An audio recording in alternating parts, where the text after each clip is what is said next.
Sault Ste. Marie Ward 4 Forum. Tonight's forum is being held in council chambers at the Ronald A. Irwin Civic Centre. My name is Rory Ring. I am the CEO for the Sault Ste. Marie Chamber of Commerce, and I'll be acting as the MC for tonight's forum. We first of all wish to acknowledge that we are holding this meeting on the traditional, territorial, and ancestral lands of the Ojibwe people from Garden River, Patchewana First Nation, as well as the Métis peoples. To the Anishinaabe people, this sacred and spiritual place has been known since time immemorial as Bawating. We wish to honor the original people of this part of Turtle Island as we recognize their homelands in the spirit of partnership and reconciliation. As part of our ongoing community commitment, our local Algoma University, the Sault Ste. Marie Chamber of Commerce, and SooToday have partnered to present tonight's event. I would now like to call on our moderator, Dr. Trevor Cheer, Associate Professor of Political Science and Chair of the Department of Law and Politics at Algoma University. Thank you. And before we begin, I would like to remind everyone here in person that if you haven't already done so, please either turn off your phone or set your ringer and notifications to silent. I'd like to run through the format for tonight's forums. All candidates on the ballot for the October 24th election were invited to take part tonight. Seating and question order for the candidates was decided by a random draw prior to tonight's broadcast. Similarly, questions and their order were decided before tonight's broadcast and prior to the candidates' draw. So the first respondent for each question will be based on luck of the draw. Questions will be posed tonight by students currently enrolled in political science or law and justice programs at Algoma University. Thanks very much to Rajwant Kaur, Karina Konini, Colton Oliverio, and Anna Reich. Once a question has been posed, each candidate will have 90 seconds to respond. At the end of their 90 seconds, their mics will be turned off. With each new question, a different candidate will respond first. I'd like to remind all candidates of a few ground rules. Profanity and interrupting candidates who have the mic will not be tolerated. And at any point as the moderator, I may request a candidate to stay on topic. Also, if you have any physical materials like electoral pamphlets, please keep them out of view. You can put those away now, please. At the end of our question period, after the 7 questions, each candidate will have 2 minutes to provide closing remarks, during which we'll invite them to talk a little bit about their leadership style. We would like to thank and welcome the candidates who are joining us this evening. Marek McLeod, Stephan Kinach, David Celetti, and Marchy Bruni. At this point, I'd like to invite Rajwant Kaur to ask our first question for our Ward 4 forum. Hi there, thanks for inviting me here. So my first question is, what will you do to improve Sault Ste. Marie's economy, create more jobs and opportunities, and make this city an attractive place to do business? Thank you. We begin with Marek McLeod. Well, I'd just like to start off tonight by thanking everyone for all the birthday wishes today. In terms of business, I'm proud to have the support of several small business owners in this community, from Kevin of Stackburger to Angela of the Breakfast Pig, Sarah Huxon of Scott's Coffee, and my good friend Amanda of Strong Minds. They believe in my vision that builds up our workforce in this city, by making it an affordable place to live for all incomes. That needs to be our goal, making this an affordable place for business owners and employees. Furthermore, we need to work with schools like Sault College to support their trades programs. We have a lot of in-demand sectors right now where they don't have enough students to do apprenticeships or to fill the job gap, so to speak. So we need to support those trades that are currently and will be projected to be in demand over the next few years. And lastly, it's important that we empower and aid our entrepreneurs with a one-stop public service that guides them towards grants and funding to get their businesses off the ground. Sault Innovation Centre, I believe, has done a phenomenal job in supporting entrepreneurs in this community, and I certainly think that our City Council going forward needs to continue to support that program and empowering our entrepreneurs. Thank you. Next, we have Stephan Kinach. The main issue with economic development is we need new industry. We have Algoma Steel, Tenaris Tubes, and that's about it. We do have a tourist industry, tourism. That is in the fall, and that has already come to a close this year with the close of the Agua Canyon train tour. So how do we get the economy going in Sault Ste. Marie? We need to be lobbying as a municipality, the provincial and federal governments to support new investment and new industries in our area. One of the greatest developments happening right now is the Ring of Fire around Sault Ste. Marie, and we should be capitalizing on that. Everything mined out of the ground should be coming to Sault Ste. Marie and leaving Sault Ste. Marie by road, rail, water, or air. We have the locks, we have the railway, we have the highways to Michigan and to Southern Ontario, and we have an airport that we can expand for cargo if need be. The other main problem that I've noticed over the campaign trail is building permits and inspections in a timely fashion. People are not able to get things done, and it's holding up building and our economy. Lastly, I would love to develop Queen Street. Thank you. Next is David Celetti. Thank you very much. What we should be doing to it is invite any business to Sault Ste. Marie. And a business that would probably complement Algoma Steel.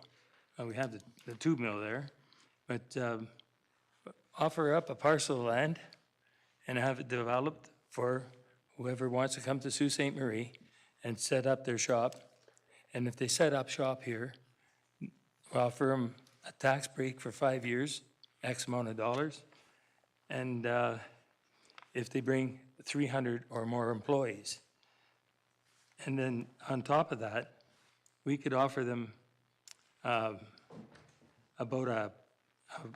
5 years, establish a half rate for the PUC on water and electricity. And I guarantee you, you'll have every industry in the world coming around here and wanting to set up shop because electricity and water are the biggest usage materials for these big industries. But we have to have the industry to complement Algoma Steel because that is the major employer right there. And it could be anything from fridges, stoves, car fenders, anything. And it would be a very big help for us in the Soo. Thank you. Thank you. Next is Marchy Bruni. Thank you very much. City staff continues promoting economic development with departments like Community Services, Local Immigration Partnership, Planning Enterprise, Future Sault Ste. Marie, EDC, Tour Sault Ste. Marie, and Chamber of Commerce. Working with all partners in small business and the industrial businesses, we're all working together. We need to promote the beauty of Sault Ste. Marie. Bush Plain Museum or Culture Day events, Agua Train Tour, Search Mount with the incredible skiing. Our expanding bike trails in Hiawatha and the Conservation Authority property following the city's cycling master plan, which has spent $725,000 in the past 3 years. Let's not forget the Hub Trail and the Bellevue Park and the waterfront. By promoting Sault Ste. Marie, our tourism will increase and help many businesses. This past summer, tour boats started to arrive, which will boost the economy. Film and television productions are back on track, and also Sault College and Algoma University with many programs that are bringing students from Ontario and especially our international students.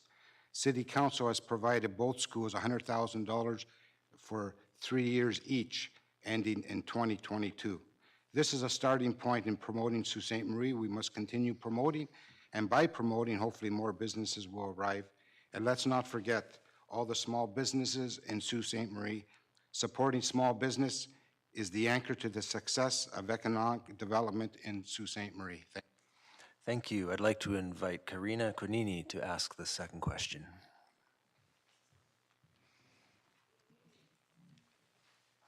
Hello. What will you do to ensure reasonable minimum standard of living for people living in Sault Ste. Marie, including income security, access to affordable quality housing, and food security? Thank you. We will begin with Stephan Kinach. All right, so the first thing I want to address with this is something known as a food desert. So this is an area of the city where there is not a grocery store located within a certain range of houses. So luckily in Ward 4, we do not have this, but just outside of Ward 4 along the downtown, they do, because the last one is the RJ's Mart on Wellington.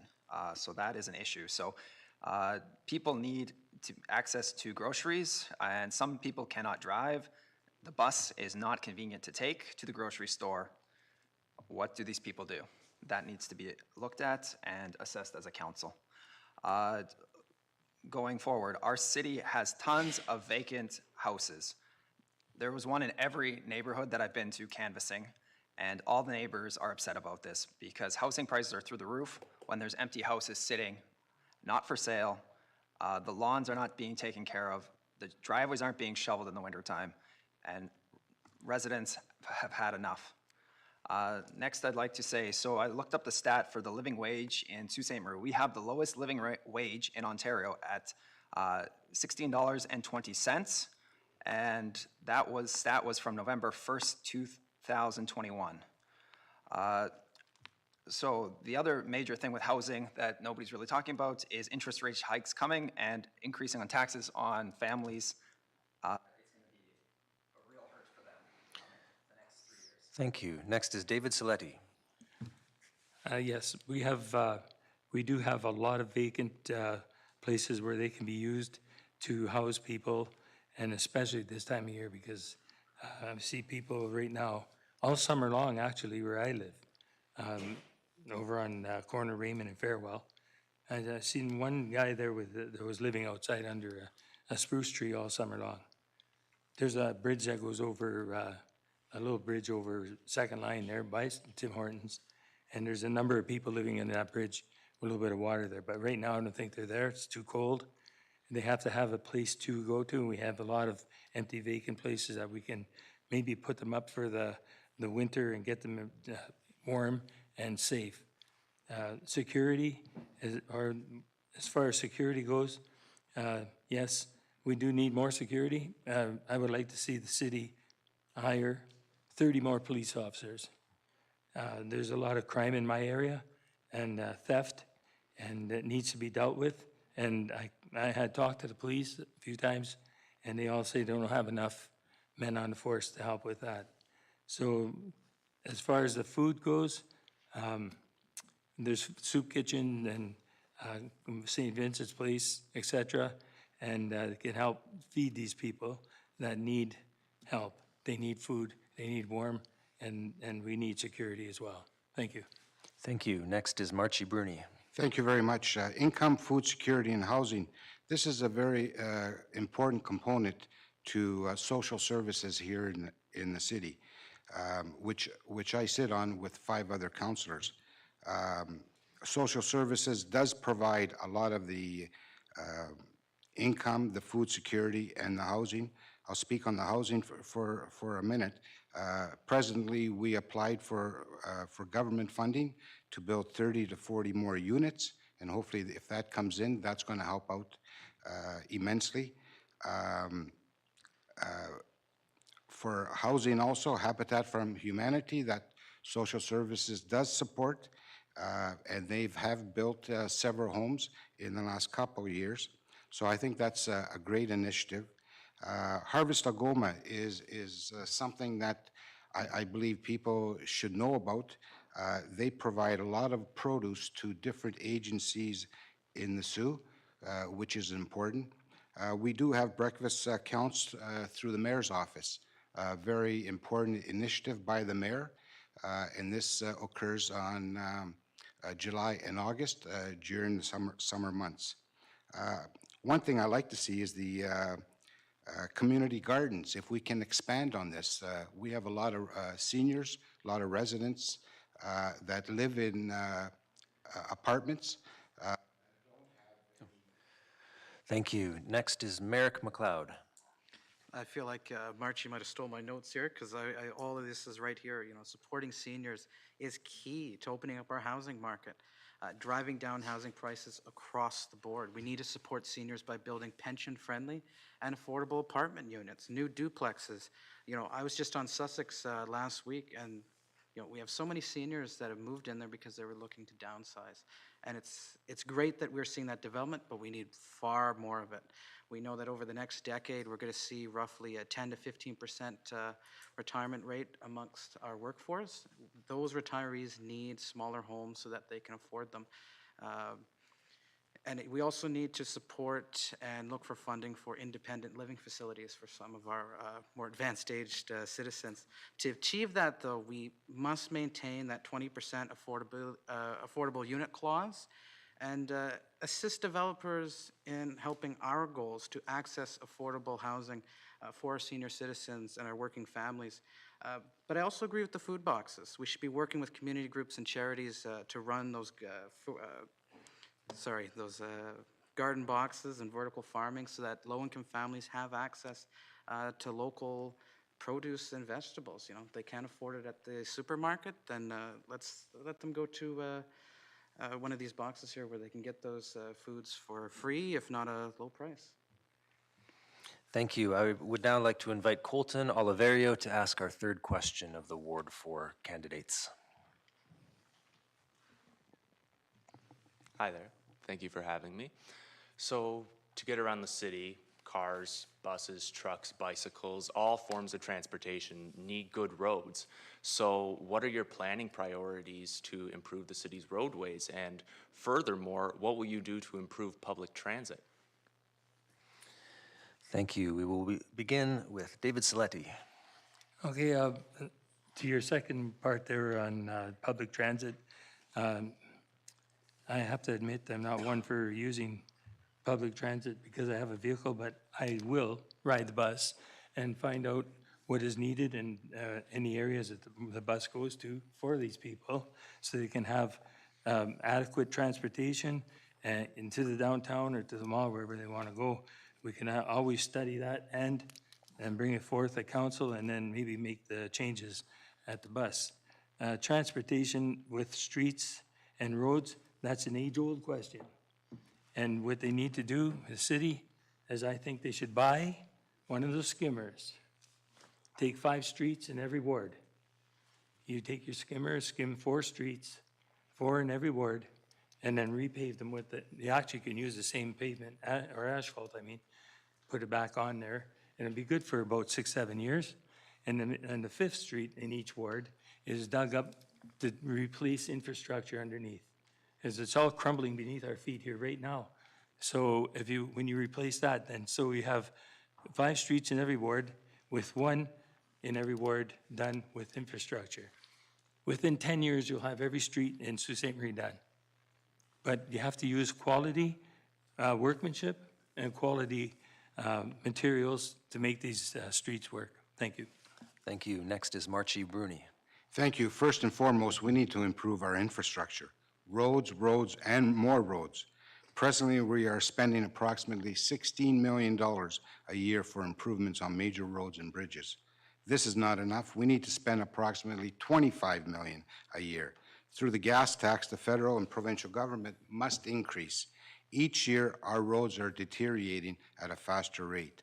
For buses, since 2021, we have ordered the following buses: 2 paratransit minibuses, 2 community buses, 6 40-foot low-floor passenger buses. With the ordering of these new buses, maintenance costs can be reduced and service will be improved. Also, staff, at council's direction, implemented the adventure buses for Hiawatha and Point de Shane. We must now expand and continue to grow these services for special events, reduce bus rates so residents can attend events like culture events, Rotary Fest, so more people have the opportunity to attend these events. Increase our parabuses so booking for these buses are a lot faster and do not need the 2-week prior reserve. On-demand service for our buses have been a huge success. We must continue and expand this service and continue working on our city comprehensive active transportation master plan so pedestrians, cycling, and recreational trails continue to grow throughout the city and surrounding area.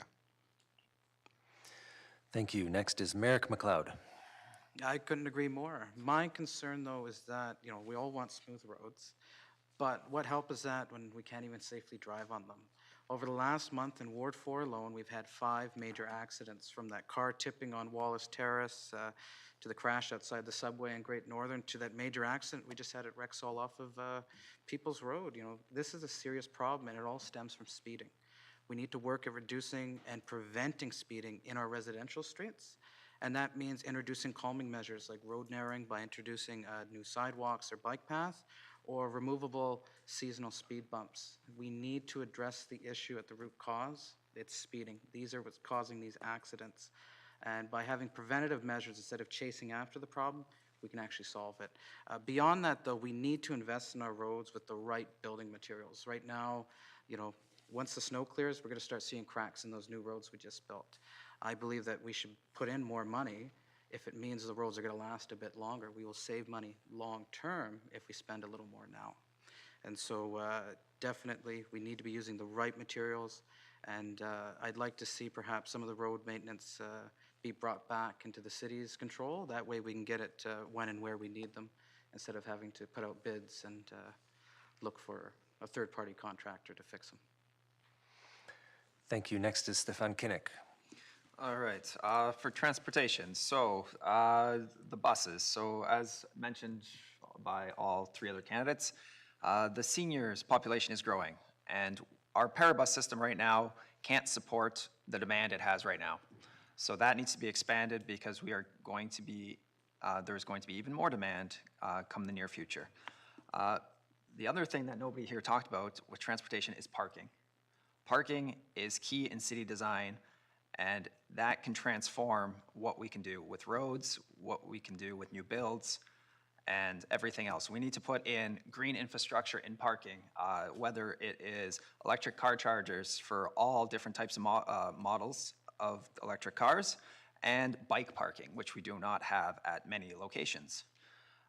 Next is red light timing. This is a huge issue all throughout the city. Rush hour, people are standing a long time at lights. Sometimes they're not getting through lights. This is increasing road rage and pushing people into residential areas where they're avoiding red lights and speeding through the residential areas. The next thing I would like to address is just the busing in general. I would like to increase the amount of use we get on our busing system. The more people we get on our busing system, the more the federal government pays the city with the carbon tax. So we could expand our services that way.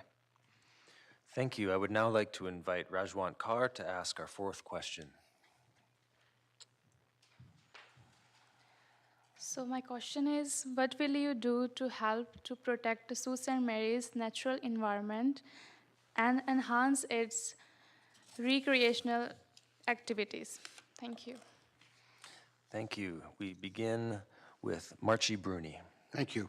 I believe it is our responsibility as individuals to be friendly environmental regarding the environment, increasing our recycling by increasing plastic and cardboards, investigate organic waste and maybe reintroduction on composting, 0 emissions for vehicles for all fleet vehicles at City Hall, keeping our hazardous waste depot open longer so it will not be a burden to the landfill, working with our industrial partners and having them present to council on what they are doing for the environment, so council knows, and especially the taxpayers will know. This council passed a resolution for eliminating of plastic bags, and this will start November 15th of this year. Continue with the Green Initiative programs, which will reduce greenhouse gas emissions, improve water quality, and increase energy efficiency. I believe we have a beautiful city with plenty of recreational facilities. I believe the Hub Trail, the conservation area, Hiawatha, we have bike trails, outdoor and indoor walking paths, Bellevue Park with a splash pad, play equipment, and the boardwalk, to name a few. What we require is to expand the Hub Trail further west to the West End Community Center and further west than that, if possible. Thank you. Thank you. Next is Marek McLeod. You know, I was recently interviewed about this by Elaine at Sault Ste, and so what I said is we need to expand the Hub Trail, like Marchy pointed to. Right now, it only goes to Carmen's Way and up to Fort Creek, and Fort Creek's in Ward 3, so in terms of Ward 4, it only goes up to Carmen's Way. That completely ignores the West End, including Ward 5. I don't see any problem with expanding it down to the new splash pad, for example.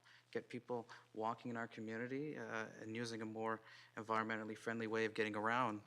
Beyond that, though, we need to continue to invest in our neighborhood parks, our green spaces, you know, ensuring equipment doesn't have paint chipping or that fences aren't rusty. You know, making sure that our public green spaces are safe and accessible to our children and to our families. Beyond that, we can also invest in our ecotourism, which is an industry that looks at sustainability, right? How do we maintain the beauty of our forests and our waters while bringing money to our community? And finally, I think we need to work with our partners at the federal and provincial levels of government to bring in more funding or programming to make our public services here at City Hall greener, and overall making our economy more sustainable in our industries and our practices. Thank you. Next is Stephan Kinach. All right, so I've been living in Sault Ste. Marie for 33 years, and one thing that hasn't changed, we've only recycled number 1 and 2 plastics in the blue box. So I would like to see our recycling program expanded to 1 to 6. That would reduce a lot of waste. Even like now, if you go to the grocery store, most things are not in 1 and 2 plastics anymore. Prepared food is all in 5 or 6s. The second point would be electric car charging stations. Again, all city buildings should have them and city sites should have them.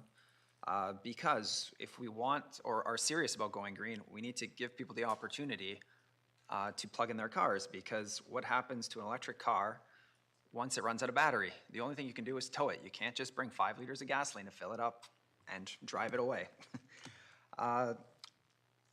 Speaking about that, I know I have an electric car. I drove here on electricity, and I use the PUC program that helps people install an electric car charger at your home. Very good program. I'd suggest looking it up if you are thinking about getting an electric car. Third, I'd like to do a downtown pedestrian zone on the weekends from Dennis Street to East Street. This would increase the foot traffic and reduce the pollution and emissions in the downtown area over the weekend, encouraging shops to stay open and help with foot traffic for our bars and restaurants down there. Thank you. Next is David Celetti. Thank you. As far as the environment goes, we need to protect our environment. We need to respect our environment.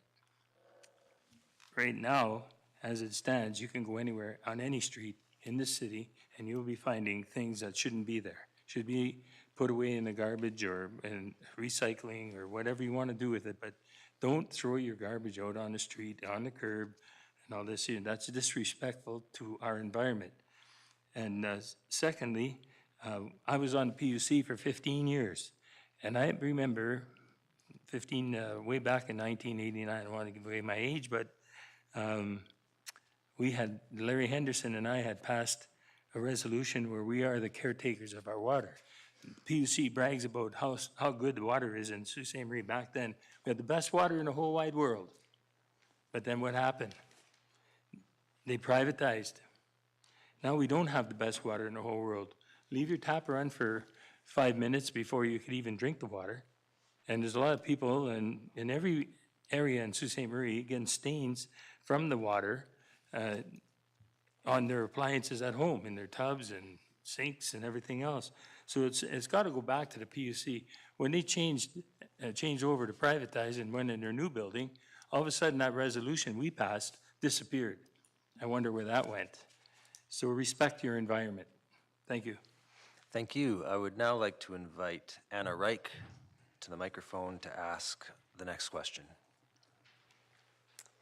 If elected, what will you do to be a strong ally for Indigenous people in Sault Ste. Marie? Thank you, Anna. We'll begin with Marek McLeod.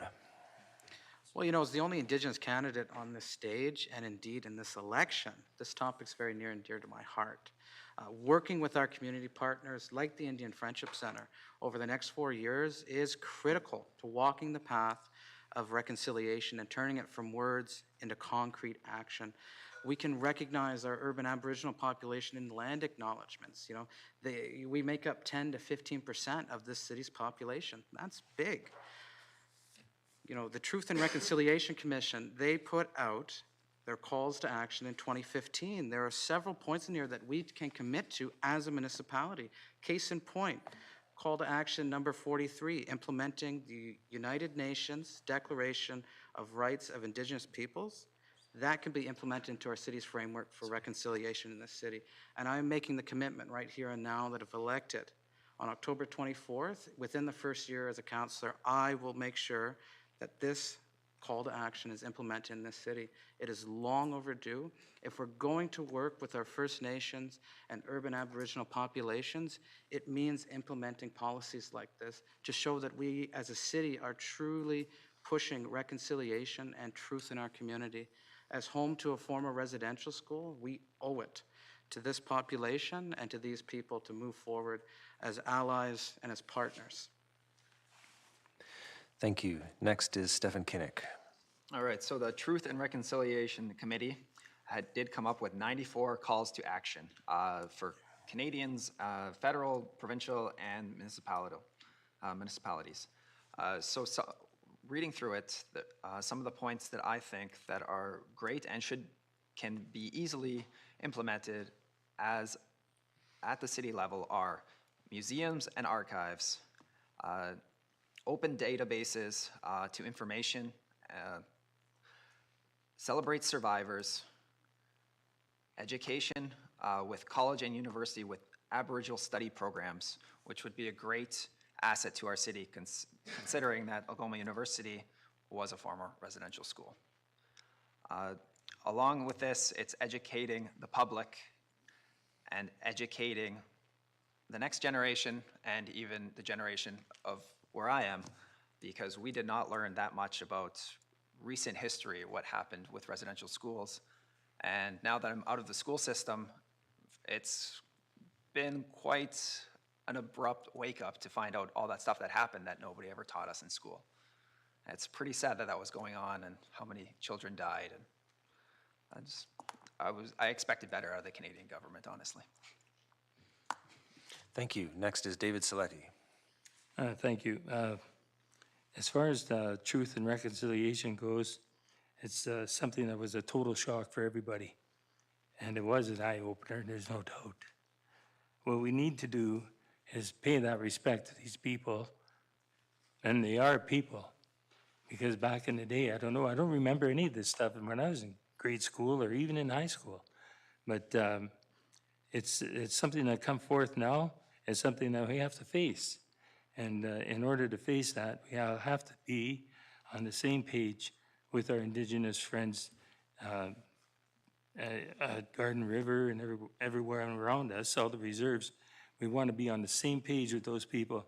I've actually went to talk to Chief Sayer a few years back when they were putting the hub trail in, and at the time, late Mayor Roswell wanted to put a skidoo trail down through the hub trail, and I went to the chief in Garden River, and I talked to him, and I wanted to know what we can do to stop that kind of thing, because the Bruni environment, number one, you're going by where the people are retired home there on top of Second Line, all the noise and the disturbance there. And he gave me some good advice, brought it back to council. They said, hey, great, we'll go with that. Thank you. Next is Marchy Bruni. Thank you. This council has embraced Indigenous people by supporting their cultural events and anything that has been brought forward to council. We should implement the land acknowledgement before each board and committee meetings, as council has done for council meetings. Addressing the land acknowledgement that we are in the Robinson-Huron Treaty territory. But also we need to fully understand and how we can promote.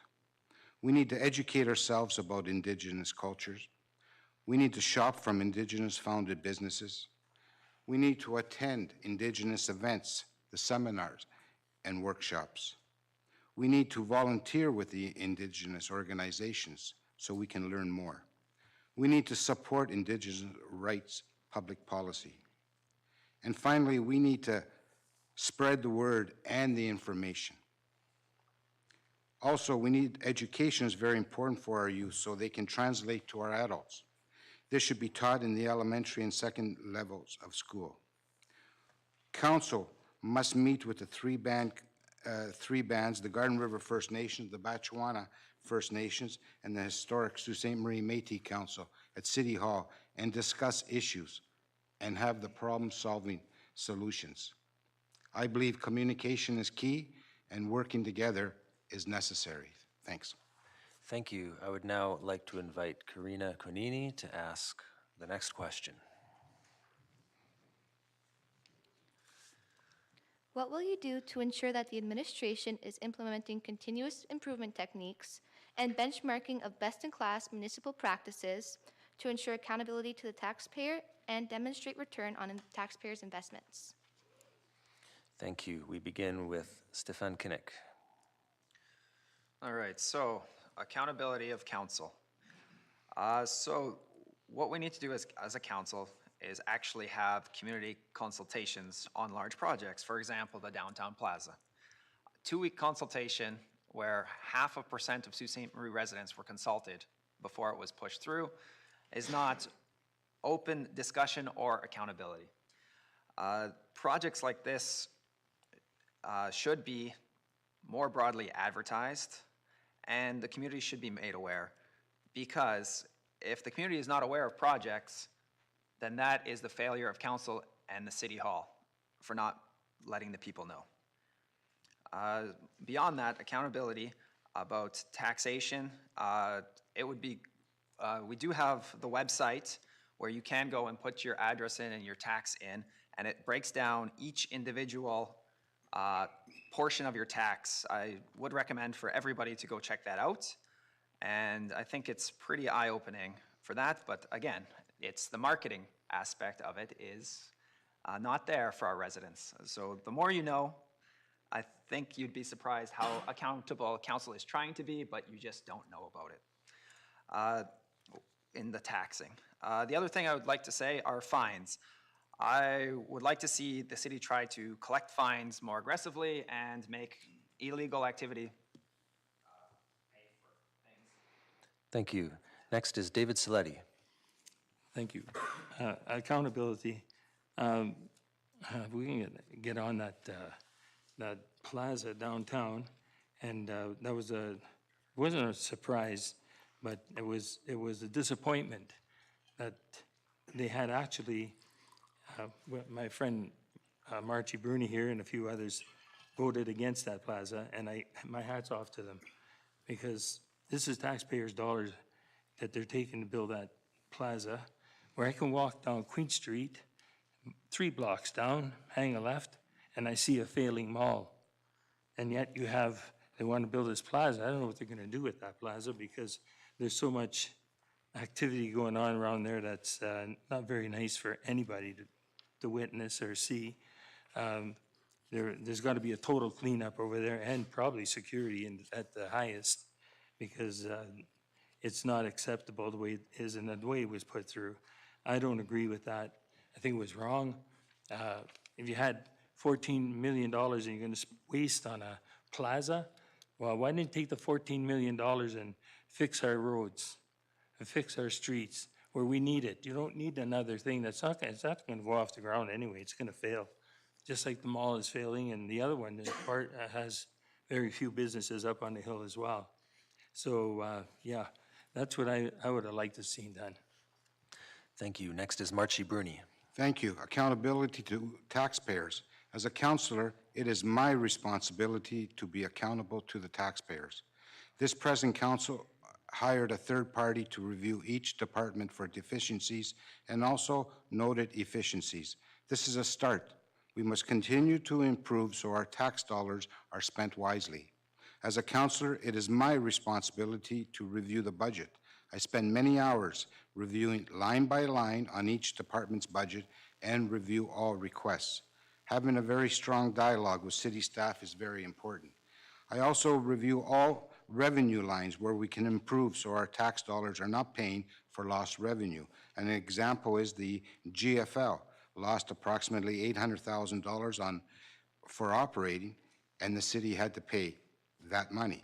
This will continue to increase, and we require staff to start reviewing operations and what else can the facility be used for and how to increase revenue for the city. Continue to have open houses at budget time, but they must be a minimum of 60 days before the actual budget is discussed. So taxpayers can provide the information, councillors can review in a timely fashion. Have a referendum on election day or randomly on important issues that will cost taxpayers. Example, the plaza, the mill market, the bus terminal. These are major investments, and during my campaign knocking on the doors. Thank you. Next is Marek McLeod. You know, my focus will be to ensure that we get our money's worth when we invest in city services. And that means us having to work with city staff to making sure our buses get on time, that parks and sidewalks are maintained more frequently, and that we get the supports for projects and programs that the people of Sault Ste. Marie need. We have to remember that city staff only work as good as we treat them. So having a good working relationship means that we have better services. In terms of the plaza, the mill market, I couldn't agree more. There should have been more accountability, there should have been more dialogue, there should have been better communication between councillors for supporting the decision and to the general public. But right now, in terms of those capital projects, my goal is to make sure that they're completed on time and at or under budget. We can debate whether or not we needed them. It's too late for that. They've already been passed. So I'm not going to waste my breath on the merits of that. What I do believe we should be doing going forward, though, is, I'm all for capital projects, but let's make sure that's not property taxes paying for the bulk of the expenses.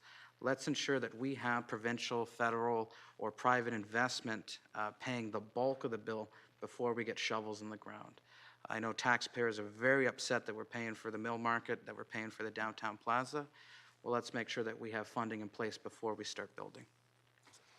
Thank you. I'd now like to invite Colton Oliverio to ask the final question of tonight's Ward 4 forum.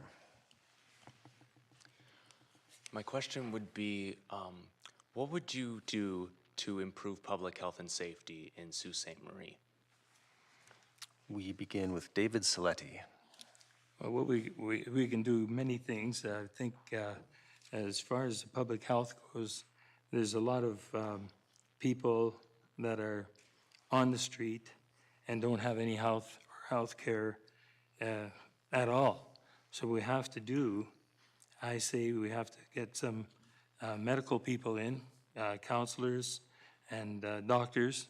That's another story, because there's not enough doctors and nurses and counselors in this town to perform the public health needs of these people. As far as safety goes, yes, the streets, again, are not safe. Sidewalks, not bad, but they do need a big improvement because it's not safe for a lot of people to even walk on, especially seniors. We're more in the senior era right here in the Soo. There are more seniors now. And I think I'm one of them. Anyways, make it safe for people to walk and easier access for safe and easy access for people in wheelchair and power chairs that they can't walk.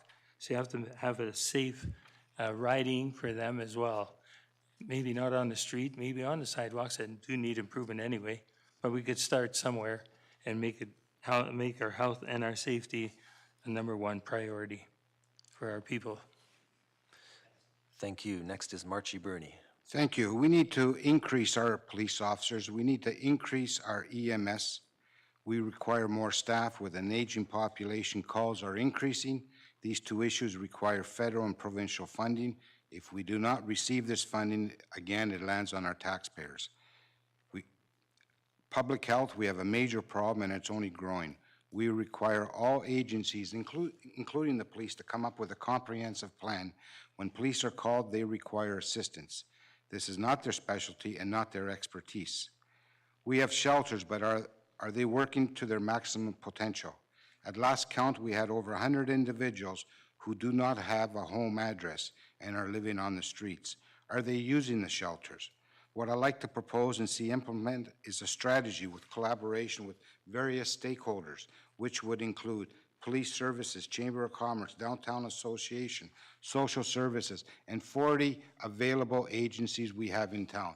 This strategy would include a variety of initiatives to address the concerns of the homeless, cleanliness, and the safety of the downtown area and other parts of the city. With the new downtown plaza, we need to ensure all areas are safe for residents and visitors. Most importantly, this must be communicated to the taxpayers so they fully understand what is being done and what has been accomplished, so they do feel safe when they go downtown. Thank you. Next is Marek McLeod.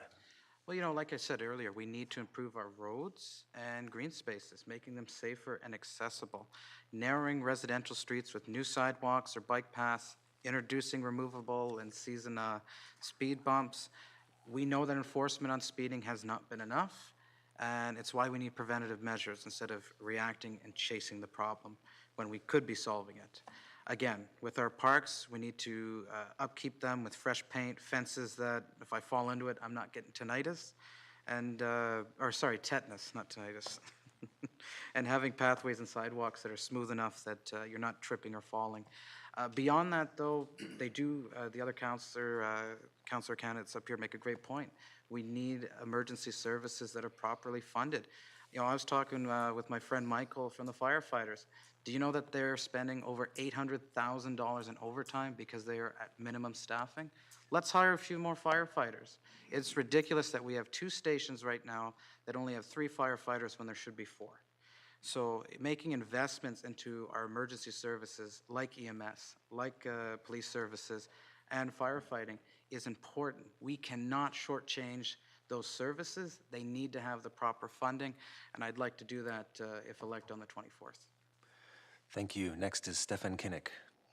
All right, so the point I'd like to highlight here with public health. We have over 10,000 people without a family doctor in Sault Ste. Marie. We have 1 OBGYN currently for women's health issues. So with that is severely understaffed to the point where OBGYN is refusing referrals because for yearly checkup and prophylaxis for women because they do not have the capacity. We need to recruit more doctors in Sault Ste. Marie, and that should be a priority of council because nobody else seems to be helping us. We have to help ourselves. Next, safety issue. Downtown, very evident. What we need to do is safe injection site, detox center, rehab center, aftercare programs for these people to get them skills, trades, and integrated back into society. Why? Because when St. Basil's has 36 needles in the playground already this year, something needs to be done. And our emergency services are being overworked, overstressed, because we are getting 15 calls a night just for Narcan. So those calls, 15 calls a night, is extra stress on the staff, putting more people on overtime, and just not great if you need to call emergency services and they can't come because they have to go give out Narcan. A safe injection site can prevent that. Thank you. At this point, we invite closing remarks from our Ward 4 candidates, and I'd encourage each candidate during their closing remarks to tell us a bit about their leadership style and how they would help ensure good governance on City Council. Each candidate has 2 minutes, And we begin with Marchy Bruni. Hosting this tonight. It has been an honor and a privilege to be the Ward 4 councillor for the past 12 years. I have been dedicated and committed for the Ward 4 constituents. Being a Ward 4 resident for nearly 40 years, I understand how important it is for a councillor to listen to constituents' concerns. Even more importantly than listening is taking action, and through many phone calls, emails, and personal visits. I strongly believe there's no better way than working together. I have demonstrated this action by continuously communicating with city staff, engaging with community partners, and of course, collaborating with the mayor, city councilors, and especially my ward mate. The next 4 years will be very important. You will have a new mayor, at least 4 new councilors, and a new CAO upon retirement. City Hall needs experience, and I have that experience. You need a councillor who is in touch with the constituents, a councillor who keeps taxes as low as possible, a councillor who is involved with local boards and committees as a city representative, a councillor who continues to promote Sault Ste. Marie, a councillor who continues working on housing shortages, especially geared to income, a councillor who continues working on addiction and mental health issues, a councillor who continues working on infrastructure, which is very weak, a councillor who continues working on the Ward 4 issue of flooding class environmental study. You require a councillor with experience, but also a councillor who is dedicated, transparent, hardworking, and respected by all staff. I know I have these qualifications, and on October 24th, I ask you to re-elect Marchy Bruni, an experienced councillor who works for the constituents. Please get out and vote. Thank you. Thank you. Next is Marek McLeod. You know, I've been a proud resident of Ward 4 for over 13 years. I call Grand Haven Crescent my home, and I care about our ward. I'm running because we need to bring back common sense to council, but that requires us to have common ground. I have experience from being on the Mayor's Youth Advisory Council, where I served as vice chair, of being a consensus builder. I introduced a scholarship program that would have 2 $1,000 scholarships for post-secondary young leaders in our community. It took a lot of work, but it meant teaming up with everyone to get it passed, and we did. In terms of capital projects, I made sure they were on time and at or below budget. They're the big blue chairs, if you're wondering. If you want to get anything done over the next 4 years on council, you can't be an individual. You have to work as a team. And I must say that Marchy has it right when he talks about working together. I couldn't agree more, and that's what you can expect from me if elected. I've worked in social services at Ontario Aboriginal Housing, been a policy analyst for the Assembly of First Nations, and currently study political science and public administration. I understand government. I know how to work around red tape, and I can be trusted to be an effective voice at council for you and your family over the next 4 years. We have a big decision on October 24th. We'll be electing a new mayor, a new city council, and a new direction, a new path for our city. I said this at the labor meet and greet, don't mess this up. On October 24th, I humbly ask that you join me in voting for change, in voting for that new council, that new mayor, and that new direction. I ask that you elect Marek McLeod to be Ward 4's next city councillor. Thank you. Thank you. Next is Stephan Kinach. All right, so I wanted to start with my mission statement for my campaign. A Sioux for you and your family. This to me means for your grandparents, for your parents, for your spouse, and for your kids. This is the holistic approach of Sault Ste. Marie in all areas where change needs to happen that will affect from the youngest generation to the oldest. These are key things: safety, healthcare, transportation, accountability, all the topics we talked over tonight, housing, food, economic development. These 6 topics touch everybody in some way in those categories. Myself, so I am a foreign trained dentist. I traveled to Ukraine to study for 5 years after I finished my Bachelor of Science in Biomedical Physics at Laurentian. And over there, I was volunteering on the weekend clinic, the free weekend clinic, the 24 hours to learn to serve better, to hone my skills. I'm currently working on my dental license in Sault Ste. Marie in Canada, and I would love to continue serving Sault Ste. Marie. My wife, Kinach, was a radiologist in Ukraine. We got her out 10 days before the war started, and she is working on her medical degree as well, and would love, and her goal, her dream, is to be a doctor, and she would love to serve Sault Ste. Marie as well. I've been to over 3,000 households in Ward 4. I've seen your neighborhoods, I've heard your issues, I've seen your issues. Each street is different, but have many of the same concerns. They want change, they want action, and they want to feel like representation is actually representing them.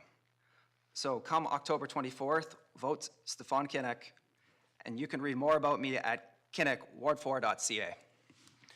Thank you. Next is David Celetti. Thank you.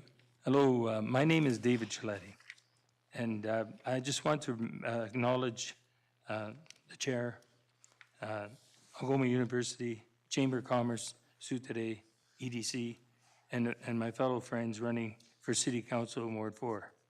And I want to acknowledge my wife, Mary. She's sitting right there, keeping an eye on me. And all the good friends and neighbors who all supported me since my decision to run for Ward 4. Used to be Ward 5, now it's Ward 4.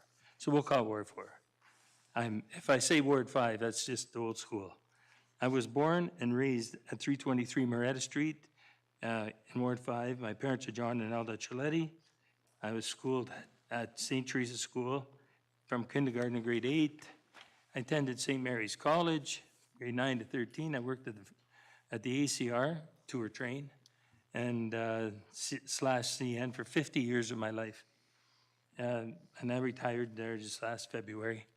Anyways, I'm really happy with that retirement. I did my time, it was good. But anyways, I can focus on all of my time now as a city councilor working Ward 4 for you. I want to work for the people in Ward 4 like I did before when it was 5. And so if we can get out there and vote on October 24th, you'll see my name on the ballot there. It's David Celetti. And I'd be more than happy to work for you. You call me anytime. There's my numbers there, and you'll be able to get a dedicated city councilor. And I just want to say that I did serve on the police commission, Conservation Authority, Parks and Rec, Humane Society, and I joined every board, learned a lot during that time, and lots of challenges and many accomplishments. So it's something I enjoyed. Thank you very much. Thank you. And on behalf of Algoma University, Sault Ste. Marie Chamber of Commerce, and SooToday, I would like to thank our candidates for taking part in this forum, and we wish each of you the very best of luck in the remaining days of the campaign. I'd like to thank the partners who presented this evening's forum, SooToday for helping to organize the forum and collecting questions from the public and streaming tonight's event online. Also, Algoma University and the Sault Ste. Marie Chamber of Commerce for hosting the forum this evening, and the students of Algoma University's Political Science and Law and Justice courses for asking the questions, and for our mic moderator, Alfredo Navidad from PQA. The Sault Ste. Marie Chamber of Commerce would like to extend its thanks also to North Star Consulting for its ongoing support of the Chamber and for its sponsorship of tonight's event. Thank you to the staff of the Ronald A. Irwin Civic Centre for their help in preparing for tonight's forum. And finally, we would like to thank everyone here in presence here at the Civic Centre, as well as joining us online. And we hope that this discussion has helped better inform you about each of the candidates and their respective platforms. We encourage all eligible voters to exercise their democratic right on October 24th and have their voices heard in Sault Ste. Marie's municipal election. Thank you much for joining us this evening. At 7 p.m. we'll be moving on to our Ward 5 forum. So thank you very much and good night.